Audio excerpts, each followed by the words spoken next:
क्षेत्र अडीच लिंगेश्वर महादेव मंदिर शिवदरा येथे भव्य यात्रेचे आयोजन। या यात्रेमध्ये शालेय लेझिम स्पर्धा व जंगी शंकरपटाचे हे आयोजन करण्यात आले आहे।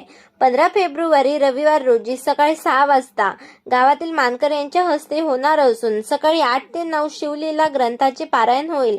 कलश पालखी शोभायात्रेला नगर प्रदक्षिणा सकाळी 11 ते 12 108 वेदाचार्य श्री दिगंबर शिवाचार्य स्वामी महाराज थोरला मठ वसमत यांचे प्रवचन व लगेच दुपारी 2 ते 4 सामुदायिक गावकऱ्यांचा अभिषेक व रात्री भजन संगीत कार्यक्रमाचे आयोजन करण्यात 2 दिवसीय भव्य शंकरपट स्पर्धा आयोजित करण्यात आली आहे। या यात्रेला नांदेड, हिंगोली, परभणी, यवतमाळ जिल्ह्यातील भाविक मोठ्या प्रमाणात येत असतात। जवळपास इथं गेल्या 13 वर्षापासून यात्रा भरत आहे।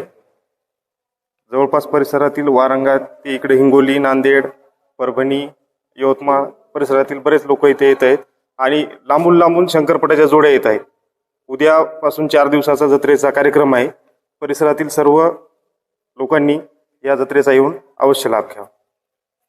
इथं दरवर्षी यात्रा भरत असते अडीच लिंगेश्वराची। काय यात्रेचं स्वरूप असेल काय सांग?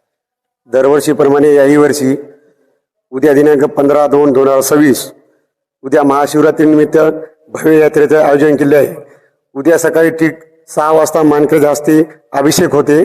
त्यानंतर आपले वसमतचे दिगंबर शिवाचार्य महाराज यांच्या हस्ते गावामध्ये नगर प्रदक्षिणा होते। त्यानंतर त्यांचा प्रवचनाचा कार्यक्रम आहे। लागली दुपारी 2 वाजता कीर्तनाचा कार्यक्रम आहे।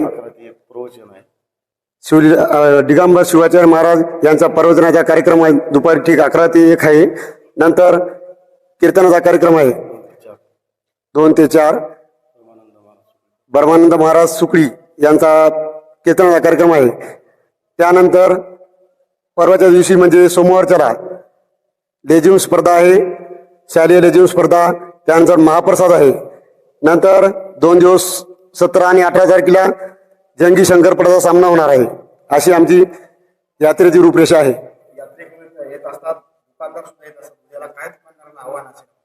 आमच्या इथे बाहेरून बरेचसे दुकानदार ते यात्रेप्रेमी खूप येतात। त्यांना आम्ही जे आमच्याकडून जे सोयी सुविधा होते ते आम्ही पूर्ण त्यांना देतो। जागा उपलब्ध करून देतो, लाईटची व्यवस्था करून देतो, राहण्याची समजा जेवण्याची ते पण व्यवस्था करून देतो त्यांना। नेमका याचा इतिहास असा आहे, ज्यावेळेस प्रभू रामचंद्र वनवासाला निघाल्यानंतर ते अयोध्येला जाते वेळेस हे दंडकारण्य आहे, या दंडकारण्यामध्ये ते प्रवास करीत होते आणि ज्या ज्या ठिकाणी मुक्काम पडेल त्या ठिकाणी दंडकारण्यामध्ये प्रभू रामचंद्र स्वतः महादेवाची स्थापना करायचे। स्थापना करून आरती पूजा महापूजा झाल्यानंतर ते पुढचा प्रवास करीत होते। अशा प्रकारचे दंडकारण्य म्हणतात। आणि येथून समोर ते औंढ्याला गेले। औंढ्याचे ज्या आता आपण औंढा असा समजतो की एक ज्योतिर्लिंग आहे, औंढा ज्योतिर्लिंग, तिथली माहिती प्रभू रामचंद्राने घेतली आणि नंतर असं करीत करीत ते पुढे प्रवास करीत करीत समोर गेलेले आहेत। अशा प्रकारचं हे आपल्या इथली माहिती आहे। आणि हे अडीच लिंग, आता अडीच लिंग म्हणल्यानंतर आम्ही बरेच ज्या ज्या ठिकाणी जातो अडीच लिंगाची आम्हाला थोडी माहिती सांगा।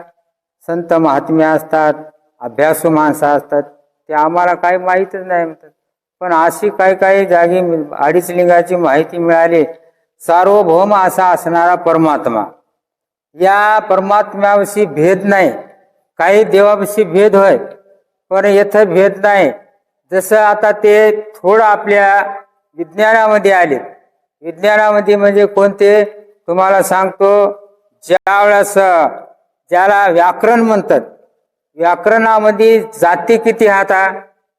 व्याकरणामध्ये 2.5 जाती, स्त्रीलिंग, पुरुषलिंग आणि नपुंसकलिंग, असं हे 2.5 लिंगेश्वर सार्वभौम परमात्मा झालेला आहे। आता याची खूप माहिती आहे।